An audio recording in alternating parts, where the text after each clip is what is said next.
శ్రీ శ్రీ శ్రీ పెనుకొండమ్మ తల్లి ప్రసన్న వెంకటేశ్వర స్వామి పోలేరమ్మ తల్లి ఆశీస్సులతో తూర్పు కోగులపల్లి అల్లూరు మండలం నెల్లూరు జిల్లా ప్రదర్శనలో ఉన్నాయి.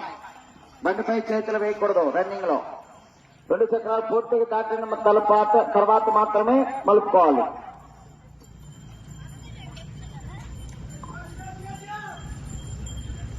మొదటి రౌండ్ 300 అడుగుల దూరాన్ని 29 సెకండ్లో పూర్తి చేయడం జరిగింది. మొదటి స్థానంలో కొనసాగుతున్న జత కన్నా 17 సెకండ్ల ముందంజలో ఉన్నది.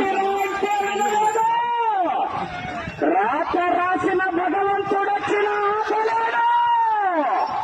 ఒక్కసారి నాది కాదనుకుని కొడితేనే ఇలా ఉంటే ఊరు నాది, జనం వాళ్ళు, వాళ్ళ సమస్య నాది, వంశం నాది అని కొట్టానంటే 10 తరాల వంశంలో మగబిడ్డ పుట్టాలంటేనే భయపడతా.